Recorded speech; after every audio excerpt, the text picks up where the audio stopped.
changes are here.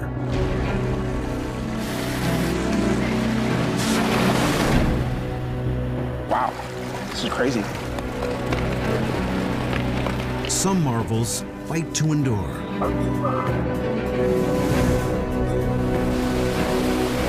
As fresh wonders are revealed. What new wilderness will emerge? That's a massive feature up there.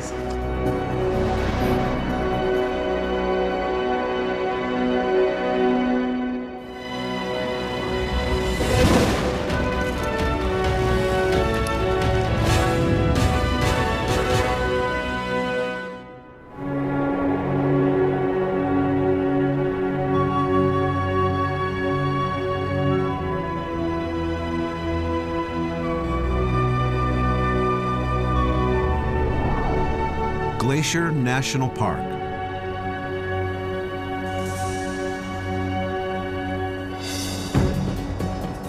Six dramatic peaks over 10,000 feet, all carved by glaciers. Lakes that hold icebergs year-round.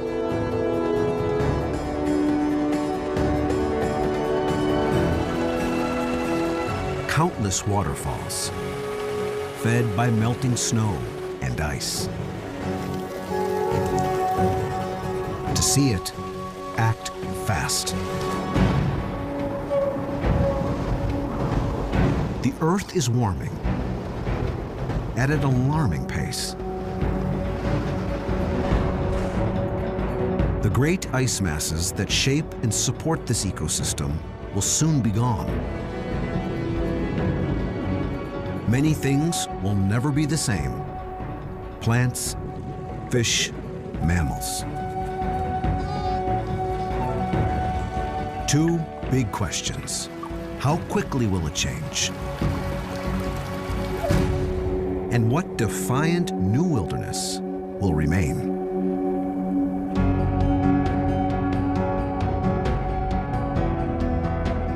To find out, teams of scientists. This is a brand new thing going on here. Explorers. You think I should go a little higher? And adventurers. There's a lot of unknown. They fight to keep up with the speed of change. To predict what will happen next in an environment already extreme.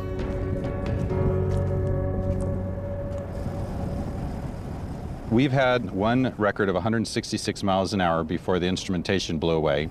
We recorded 100-mile-an-hour winds for 13 hours straight.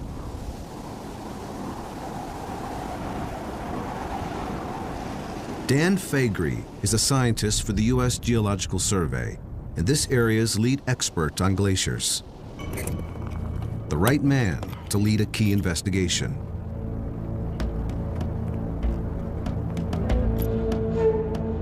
The subject, once the park's largest glacier. Its name, Blackfoot. 2 years ago, it looked something like this. Then,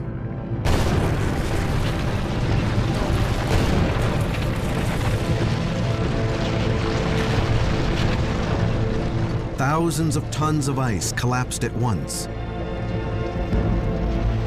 Some 25 acres gone. Perhaps a defining moment for this wilderness.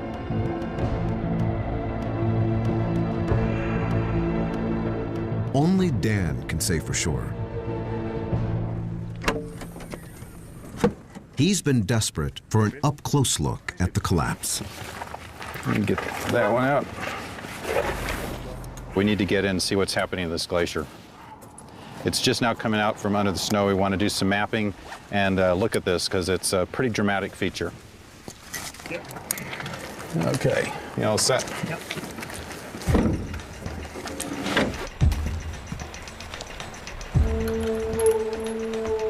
It's a 3-day expedition, much of it off the beaten track.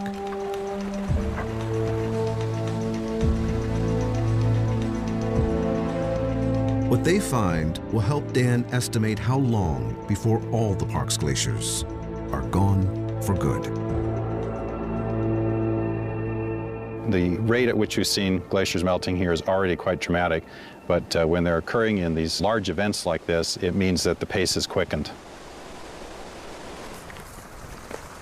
The success of this mission is still uncertain. Weather has stopped them before. Rain, lightning, fog, snow. All a gamble. Most of the year, Glacier looks like this.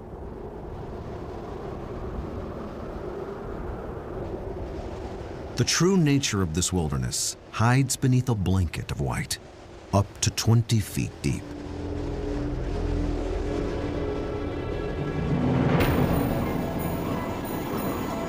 Then everything changes.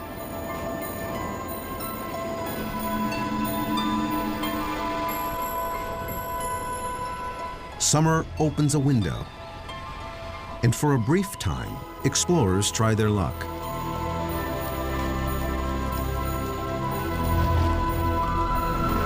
For tourists, the Going to the Sun Road opens clear through. The only road that cuts through the heart of this million-acre wilderness.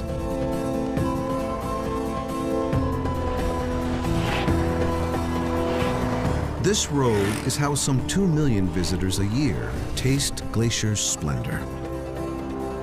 As they travel 50 miles from one side of the park to the other. But beyond the blacktop, safe passage in this region is less certain.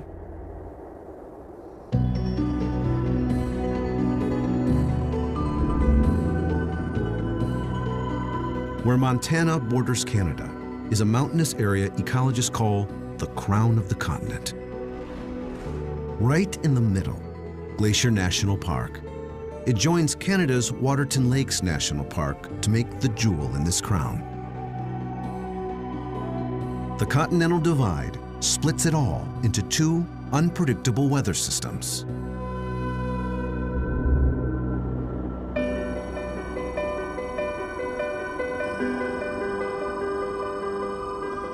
The mountainous western half is wetter, getting its weather from the Pacific Ocean. The eastern half is drier and adjoins the vast plains of the Midwest.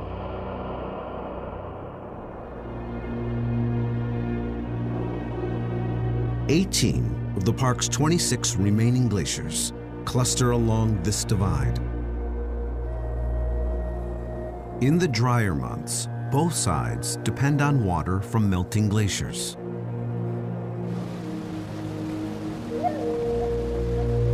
But for how much longer?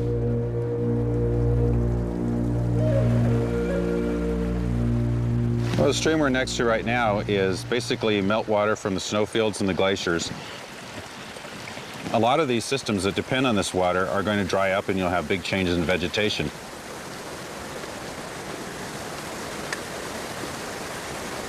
At more than 50 sites throughout the park, scientists monitor the habitat, biology, and chemistry of streams and waterways like this, with some startling results.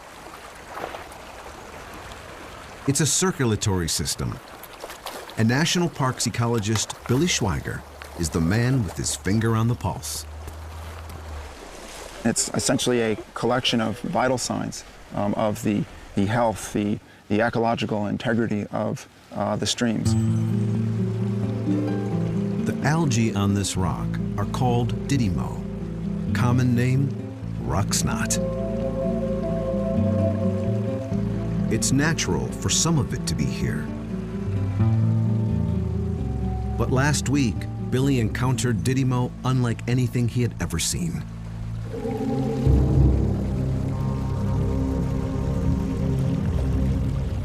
Look at this.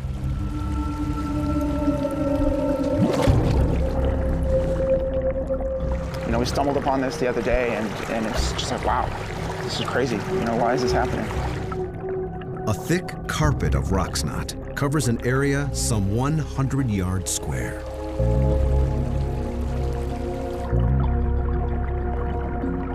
Possibly the park's largest bloom ever.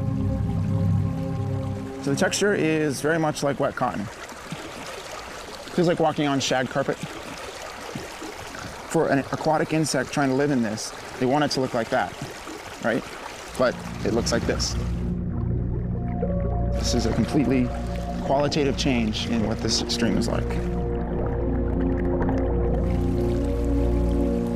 Didymo is beginning to bloom in large mats elsewhere as well, likely driven by warming water. These kinds of blooms of Didymo did not occur 5 or 10 years ago. With water temperatures increasing, with the summers getting longer, there's a good chance that this will continue to increase. We definitely have to watch this really carefully. Didymo choking the waterways may imperil fish. Fish already threatened by disturbed habitat, changes in temperature patterns, and invasive species. Yet there is hope that nature's resilience will win over. All right, all aboard. Let's go catch some bull trout.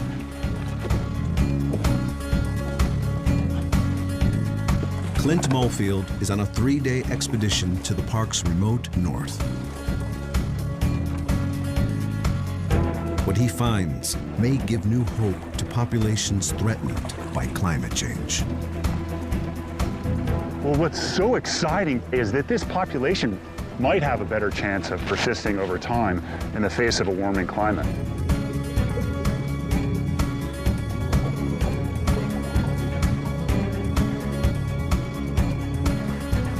This team of USGS fisheries researchers paddles across Lower Kintla Lake.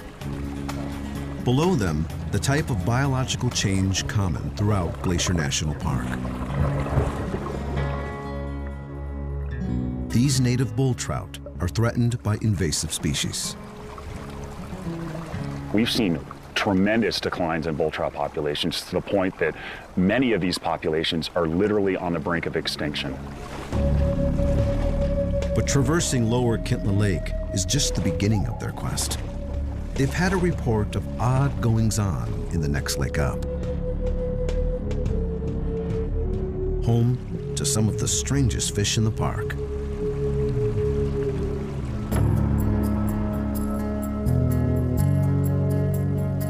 Clint and his USGS crew hike upstream, deeper into the backcountry to Upper Kintla Lake. Their mission, to find out how the fish in Upper Kintla survive and thrive.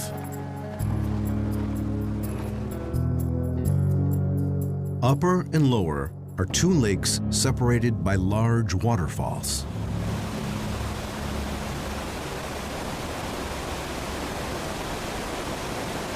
Barriers that stop invasive fish from swimming upstream.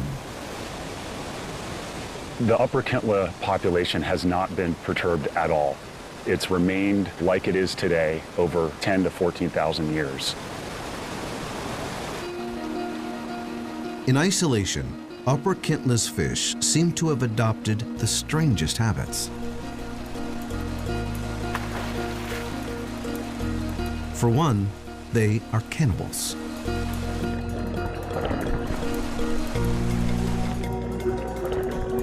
Big bull trout eat small bull trout. It's obviously working for the population. They've done it for thousands of years, so this is something that's been sorted out over, geologic time. Clint also sees last year's gravel piles, fish nests called redds. Only not where he expected them.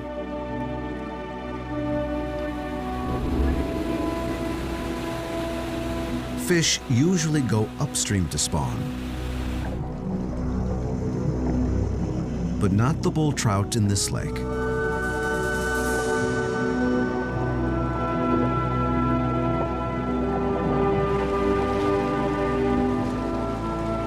They capture young Juvenile bull trout. Excellent. Good job. and confirm that these fish use the lake outlet for spawning and rearing. Nice.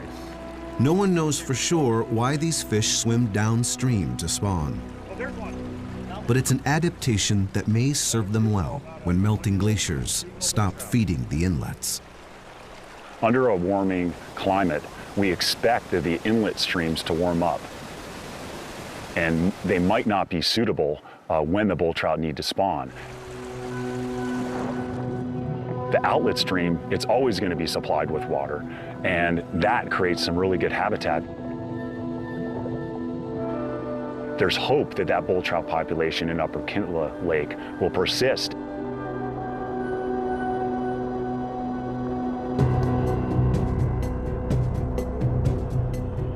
As the glaciers disappear and temperatures rise, many waterways in the park will get warmer. Most fish will feel it. And at least one human.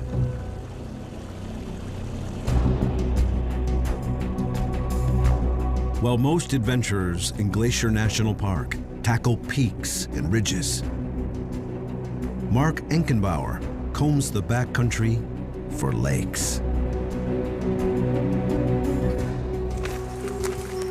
I've stared at the map and I've just learned this 1,000,000 acres so much that I've kind of started looking at it more in terms of a series of drainages.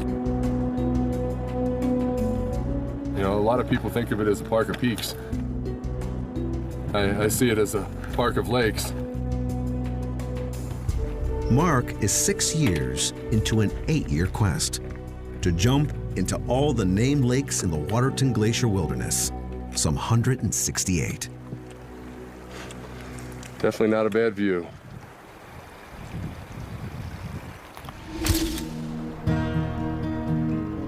I've done 116 lakes up till now.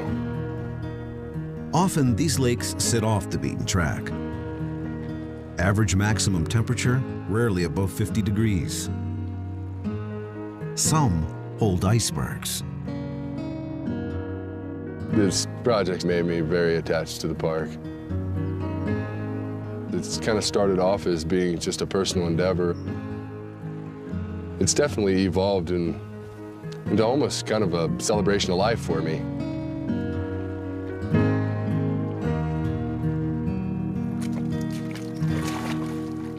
Now, a frigid moment of truth.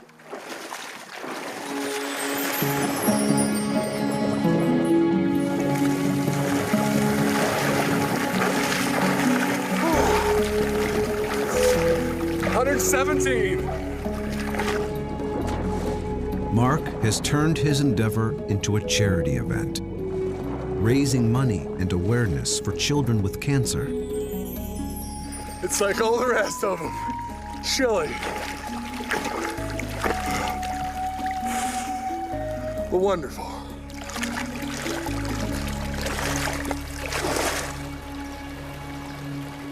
Mark has 50 or so lakes left. He'll be done in a few years. The question everyone wants to know, could temperatures change that quickly?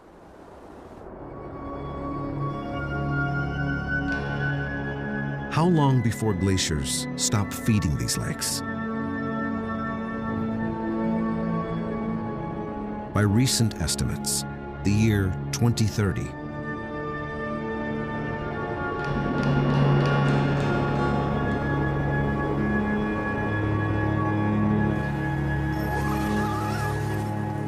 But Dan Faegre may revise that once he gets a good look at the Blackfoot Glacier.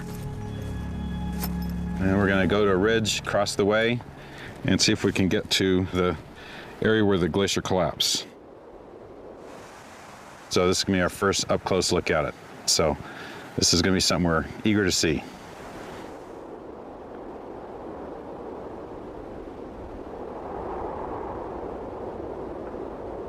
It's day 2 of Dan Faegre's expedition. And already the signs reveal a startling fact.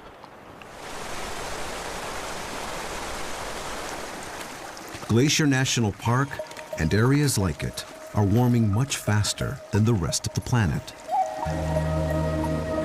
One thing that's pretty typical of mountains like this is that they're warming at 2 to 3 times the global rate. So that has profound implications for the types of change that we're going to see in mountain ecosystems. The likely reasons: more humidity, fewer clear nights, and less snow cover on the mountaintops. To get more evidence, Dan also looks right beside the path. Important clues hide in the trees. Trees are a wonderful accomplice for us, so to speak, in deciphering the mystery of climate changes. Many of these trees are 400 years old. Some in the park are 900. A core sample from this tree can reveal a long history of fire, avalanche, insect outbreaks, drought, and wet periods. And if we do this for a whole host of trees, get, say, several hundred of these kind of cores, we can tell what the whole forest has been experiencing. We can reconstruct drought periods from 400 years ago. So this is a window into the past. What's immediately obvious: the trees are on the move. For centuries, persistent snow has kept conifers back from the flower-filled meadows. With warmer weather and less persistent snow, the meadows are under siege. Well, what's going to happen is that these trees will continue to be successful in invading these open areas. So eventually you'll see a kind of a sloping invasion that eventually from both sides meets in the middle, and then you've cut off that meadow. So this is clearly a result of a changing climate. These things could not have done this for hundreds of years prior to this. Smaller meadows will mean less food. Many plants here are edible: berries and roots. Glacier lily, prime bear food. If this continues, you'll have some consequences for valued wildlife species like grizzly bears.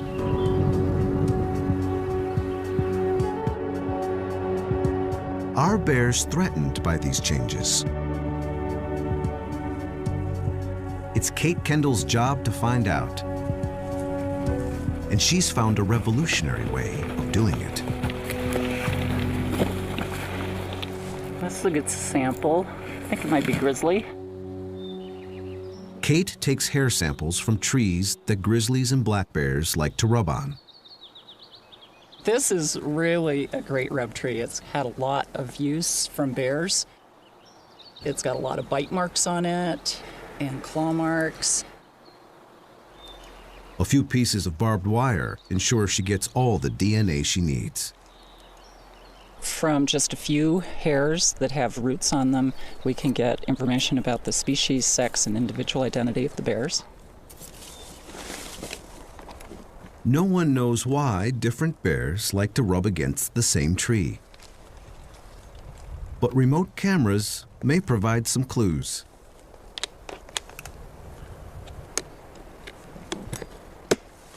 They've captured remarkable footage of bears rubbing.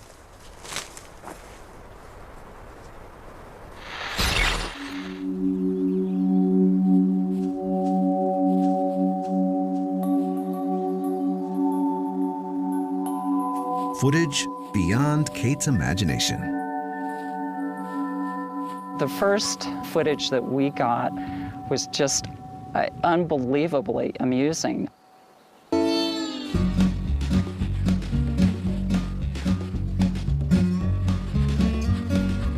We just couldn't believe our lucky stars that we had captured this behavior on film.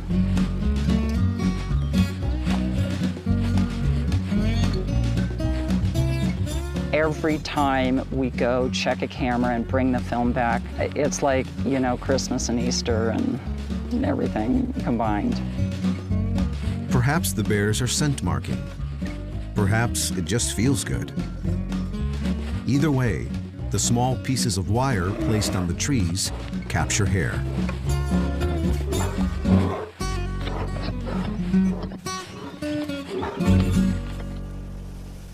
The DNA from that hair tells us how much bears rely on Glacier.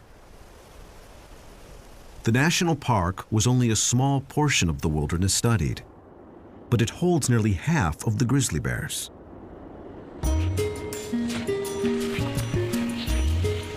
46% of the individual bears that we identified were just in Glacier National Park, which was 13% of the study area. So a very dense population in Glacier. Around 240 grizzlies live in the park area. They depend on plants like those found in meadows for about 80% of their diet. If those meadows shrink, so may the park's bear population. But Kate remains optimistic. Because grizzly bears are omnivores, they're better able to adapt to climate change. I think their prospects are pretty good here. Not all of the park's mammals may be as lucky. It seems one of this area's most remarkable creatures depends on snow beyond anyone's expectations. The wolverine. Wolverines resemble miniature bears. Technically, they are weasels, but with incredible strength. The park supports the highest density of wolverines ever reported in the contiguous U.S. Only about 40 animals.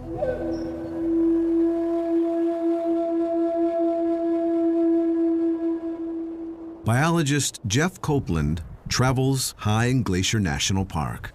This is it. This is where they like to live.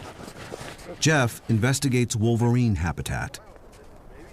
He does it to find out how much wolverines rely on this landscape. So far, the results are astonishing. There's only been a handful of wolverine studies done in the world, let alone in North America. We're just beginning to develop a real strong understanding of this animal's role in the ecosystem. The Rocky Mountain Research Station supported a 4-year project. Jeff and his team tracked wolverines to their dens in the dead of winter, when only the bravest entered the park.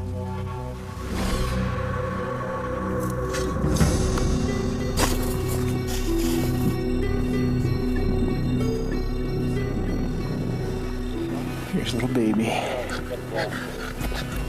They used GPS collars, as well as surgically inserted radio transmitters.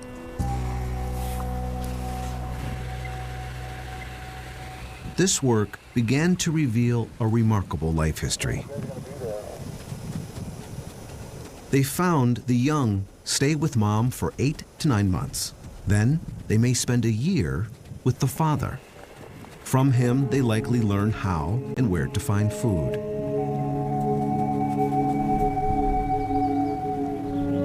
Adult wolverines can cover vast distances over the harshest of terrain, even in the dead of winter.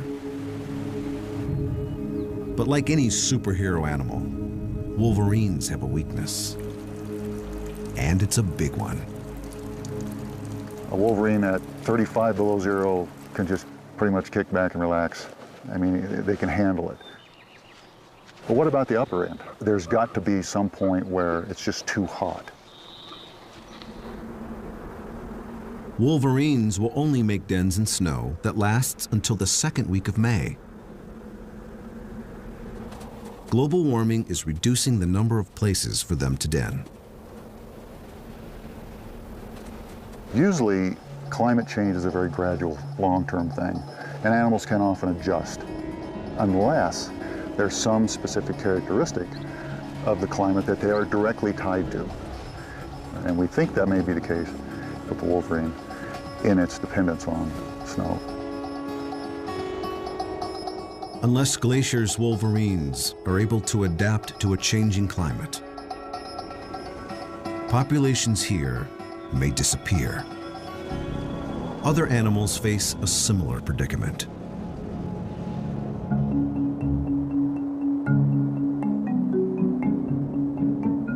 One may be more vulnerable to global warming than any other mammal in the lower 48. It's called a pika, an elusive species with extraordinary qualities. Lucas Moyer Horner searches for pikas in high-altitude rocky outcrops. He studies their behavior and tries to get a count. They only can live in talus fields, boulder piles, and those are only found in mountain ranges. Even if he can't see them, he can count their food caches and note their distinct sound. That's a pika.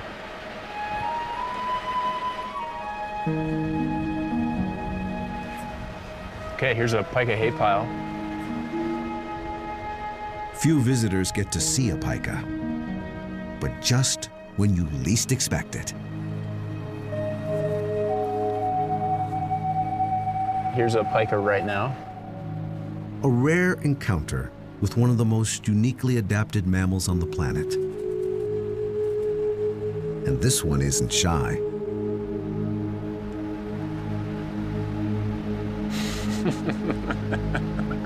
I've never had him do that before. It most likely wants the salt from the sweat on Lucas's clothes.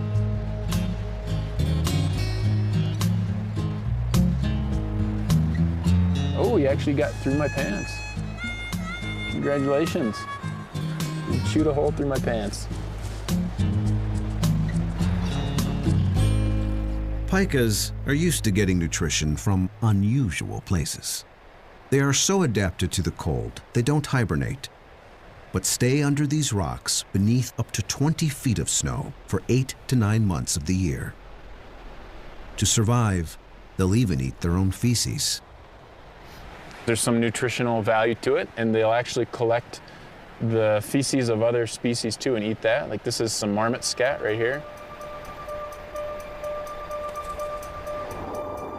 The problem comes when it gets too warm. If they're outside an ambient temperature of about 80 degrees Fahrenheit, they'll die after about half an hour of exposure.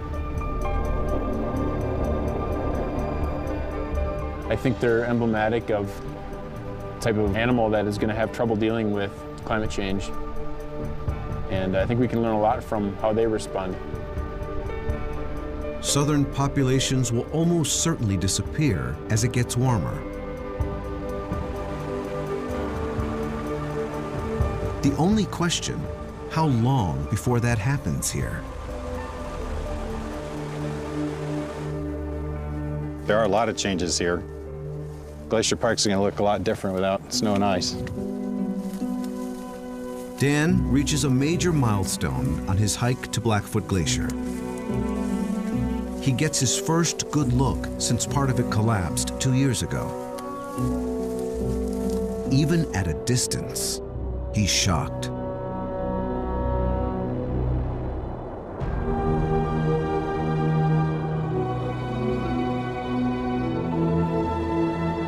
Blackfoot was once the largest glacier in Glacier National Park. Now, from afar, Dan Faegre sees it breaking up. The whole glacier is really coming apart. And now it looks like there's 80, 100 feet of ice is melted. This is quite a bit different than when we last saw it. For a more detailed assessment of glacier melt, scientists dig into the archives. A good view of a glacier is precious to an expert like Dan. Yep, okay, we're getting closer. If he can get in the exact right spot. Okay, this is looking good. Sexton Glacier is one where the melting isn't so obvious. Dan aligns his camera to match a photo taken in 1930. Well, there we can see the glacier as it was. There was an open meadow. There's a guy on a horse there. There's a photographer there. Well, I think this is probably the exact perspective. Subtle differences tell him this glacier is thinning. Elsewhere, old photographs, side by side with new shots, show extreme changes. It's a park-wide meltdown. Even glaciers that showed little melting for decades now rapidly retreat.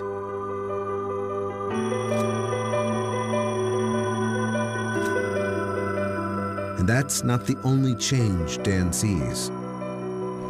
Notice the species of conifer. This entire scene has changed because there's no longer whitebark pine here. They've been killed.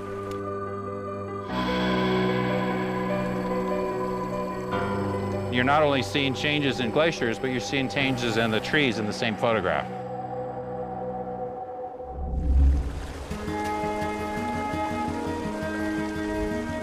Those missing trees, whitebark pine, can still be found in the park.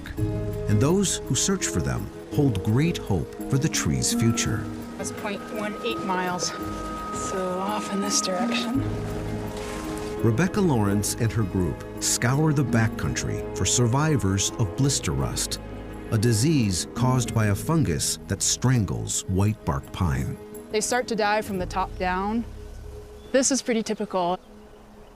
The whitebark population in Glacier used to be a fifth of the forest, and there are huge stands throughout the park that are just decimated and just skeletons, essentially.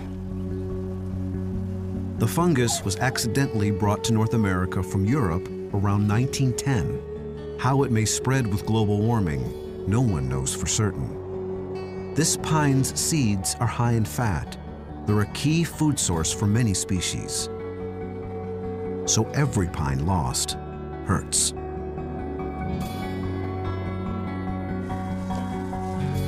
The good news? Every now and then, specialists find a whitebark pine that seems to be resistant. I'm so excited. Good. Tight on the rope. Climb away.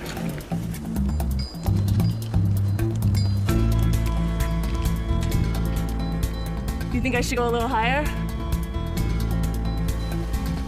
Stacy Jacobson Burgard climbs 30 feet in search of just the right cones. The pollen cones look really healthy. They look beautiful. There's a chance that the seeds may also grow into trees resistant to rust. So these are the female cones for next year. They take 2 years to develop. In the meantime, they can be eaten by squirrels and birds. Well, this is a cone that's been predated by probably a squirrel. So we're trying to prevent the squirrels from eating the cones right now so that we can collect the seeds and to help maintain the population. Okay, are you ready with my cages? Okay. So the team uses mesh cages to protect the cones. Okay.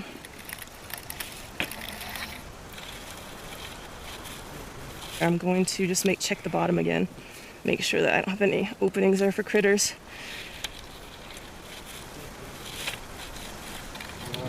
Looks good, they're tight. I'm happy with them. In a few months, the team will return to collect healthy seeds.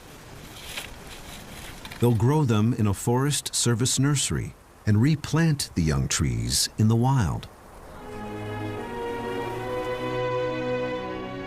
Already, more than 6,000 have been planted. Our last whitebark pine planting had 72% survival. It makes me feel like maybe we can help the species stay without slipping over the edge of extinction. Glacier Park managers fight to protect plants and animals threatened by warming. But nothing in our power will stop the glaciers themselves from disappearing.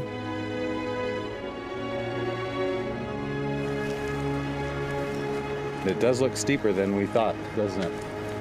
Dan Faegre and his group hike their last mile to Blackfoot Glacier and the section that collapsed.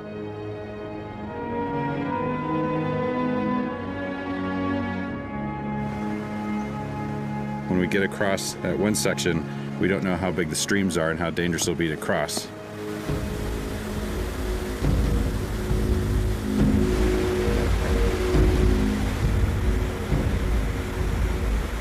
What they find will help estimate how long it will be before all the glaciers are gone for good.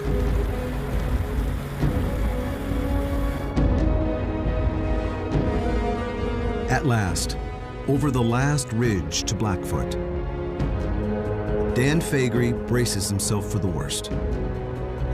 Dramatic signs of how quickly Glacier National Park will lose its glaciers.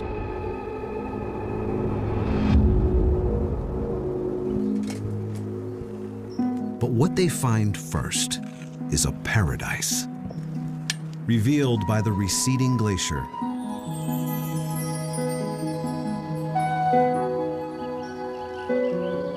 The extent of which they've never seen firsthand. It's pretty impressive.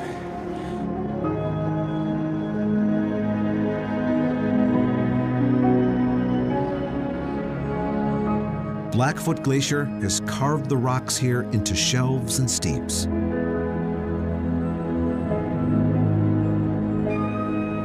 They now channel pristine water into aqua-green lakes. And spectacular cascades. The glaciers are retreating and revealing all this sculpted landscape, and it's really kind of like a large playground. It's kind of an amphitheater of 1,000 waterfalls.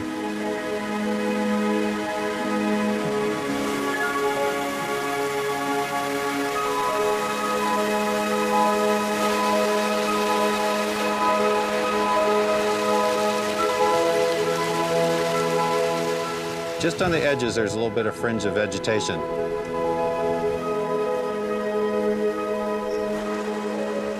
The ice used to reach more than 100 feet above Dan's head. Now, he walks on bare rock. As the glacier retreats, it leaves a signature. And you can see all the striations where rock that was embedded at the bottom of the glacier has scraped across this. That's a very telltale sign that this area has been heavily worked by an active glacier.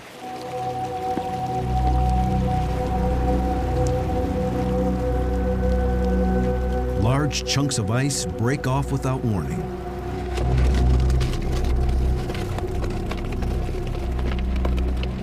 We would try to get up on high ground. We have to move very quickly.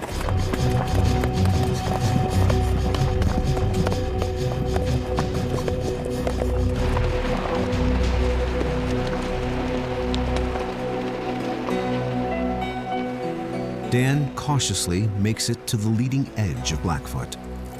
For the first time, he can see up close what is seasonal snow versus what is permanent ice. This is pretty massive. I mean, we have a face here that's 30, 40 feet high, and this is what broke off from the rest of the glacier and went cascading down behind us here. Once you see some disintegration occurring like this, the models that rely on gradual melting are basically not so good anymore.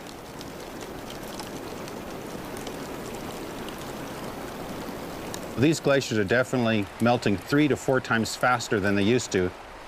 As the glacier thins and moves over some of the humpy topography, it just shatters, it just disintegrates. And so it's hard to believe that a glacier can go away this quickly, but when you have a situation like this, these glaciers could be gone in a decade or so.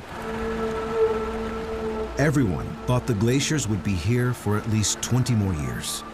Now it seems about 10. Blackfoot itself, once the park's largest glacier, now has areas so thin they'll likely go even faster. The landscape it carved will remain, but without the ice melt in late summer, most of these waterfalls will cease to flow. This brand new valley of roaring cascades will become a mere whisper.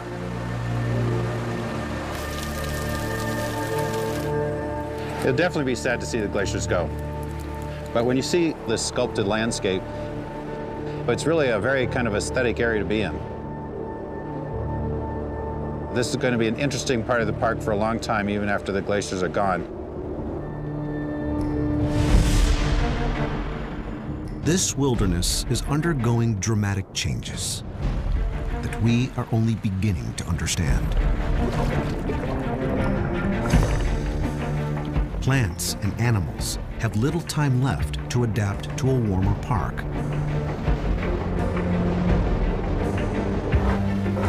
Bears will likely fare better than most. Others will fight to adapt. The more sensitive may be lost from the park altogether.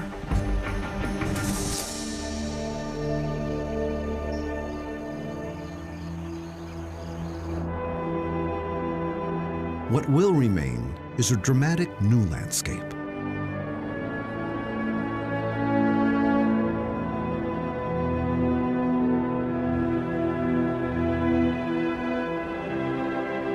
Glacier National Park will keep its name.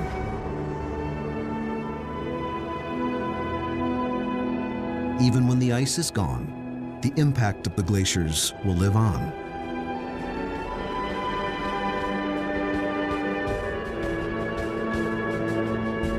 They are like giant sculptors, leaving us with a great work of art to admire for eternity.